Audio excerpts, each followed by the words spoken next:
ਅੱਜ ਅਸੀਂ ਮੁਲਤਾਨੀ ਸੋਹਨ ਹਲਵਾ ਬਣਾ ਰਹੇ ਹਾਂ।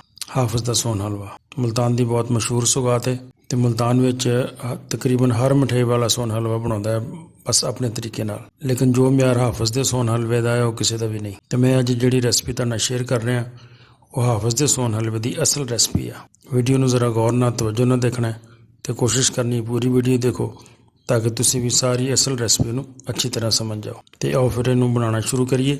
ਅਸੀਂ ਕੜਾਈ ਦੇ ਵਿੱਚ ਸਭ ਤੋਂ ਪਹਿਲੇ 250 ਗ੍ਰਾਮ ਮੈਦਾ ਪਾਵਾਂਗੇ ਤੇ ਨਾਲ 100 ਗ੍ਰਾਮ ਆਟਾ ਤੇ 100 ਗ੍ਰਾਮ ਸਮਕ ਜਿਹਨੂੰ ਅੰਗੂਰੀ ਵੀ ਕਹਿੰਦੇ ਆ।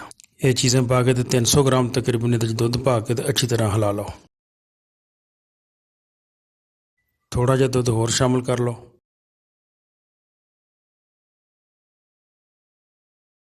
ਤੇ ਅੱਛੀ ਤਰ੍ਹਾਂ ਮਿਕਸ ਕਰੋ। ਇੰਨਾ ਮਿਕਸ ਕਰਨਾ ਹੈ ਕਿ ਇਹਦੇ 'ਚ ਕਿਸੇ ਤਰ੍ਹਾਂ ਦੀ ਗੁਠਲੀ ਵਗੈਰਾ ਨਾ ਰਵੇ।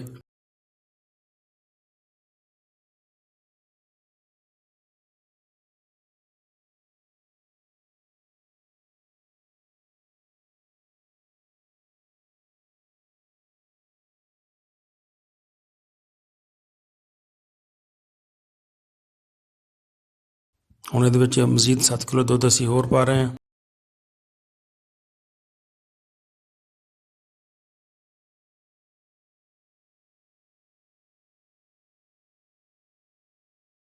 ਤੇ ਖਿਆਲ ਰੱਖਣਾ ਹੈ ਕਿ ਇਹਦੇ 'ਚ ਅੱਗ ਨਹੀਂ ਚਲਾਉਣੀ ਹਾਲੇ। ਜਿੰਨਾ ਚਿਰ ਮਿਕਸ ਕਰਦੇ ਰਹਿਣਾ ਉਹਨਾਂ ਚਿਰ ਅੱਗ ਨਹੀਂ ਚਲਾਉਣੀ।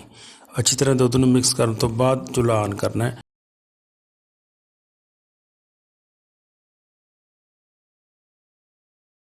ਹੁਣ ਅਸੀਂ ਚੁੱਲ੍ਹਾ ਆਨ ਕਰਾਂਗੇ। ਚੁੱਲ੍ਹਾ ਆਨ ਕਰਕੇ ਤੇ ਇਹਨੂੰ ਮੁਸਲਸਲ ਹਿਲਾਉਂਦੇ ਰਹਿਣਾ।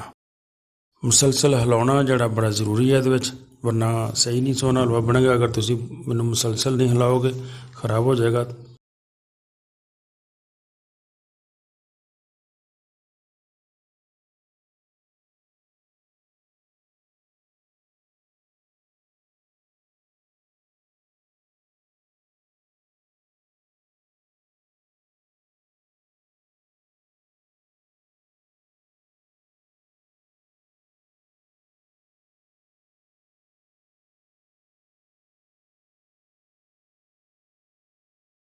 ਡੇਢ 2 ਘੰਟੇ ਪਕਾਉਣ ਤੋਂ ਬਾਅਦ ਇਸ ਤਰ੍ਹਾਂ ਦਾਣਾ ਬਣਨਾ ਸ਼ੁਰੂ ਹੋ ਜਾਏਗਾ।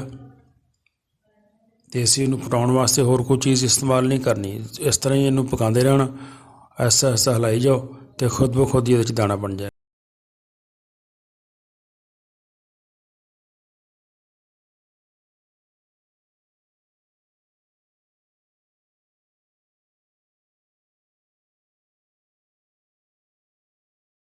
ਹੁਣ ਤੁਸੀਂ ਇਹਦੇ 'ਚ ਹਸਬੇ ਜ਼ਾਇਕਾ ਚੀਨੀ ਸ਼ਾਮਿਲ ਕਰ ਲਓ ਤੇ 4-5 ਇਲਾਇਚੀਆਂ ਸ਼ਾਮਿਲ ਕਰ ਦਿਓ ਤੇ ਅੱਛੀ ਤਰ੍ਹਾਂ ਮਿਕਸ ਕਰਕੇ ਮਜ਼ੀਦ ਹਿਲਾਓ ਤੇ ਇਹਨੂੰ 10 ਮਿੰਟ ਹੋਰ ਪਕਾ ਲਓ ਤਾਂ ਕਿ ਚੀਨੀ ਦਾ ਪਾਣੀ ਵੀ ਅੱਛੀ ਤਰ੍ਹਾਂ ਖੁਸ਼ਕ ਹੋ ਜਾਏ।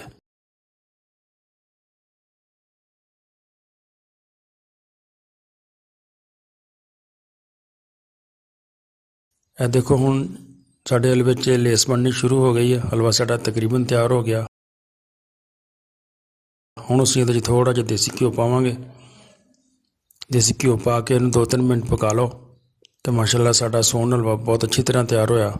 ਬਹੁਤ ਟੇਸਟੀ ਤੇ ਬੜਾ ਦੇਖੋ ਮਜ਼ੇਦਾਰ, ਕਲਰ ਵੀ ਬਹੁਤ ਅੱਛਾ ਆਇਆ, ਕੋਈ ਕਲਰ ਇਸਤੇਮਾਲ ਨਹੀਂ ਕੀਤਾ ਤੇ ਦਾਣਾ ਵੀ ਬੜਾ ਅੱਛਾ ਬਣਿਆ, ਜ਼ਾਇਕਾ ਵੀ ਬੜਾ ਅੱਛਾ ਬਣਿਆ।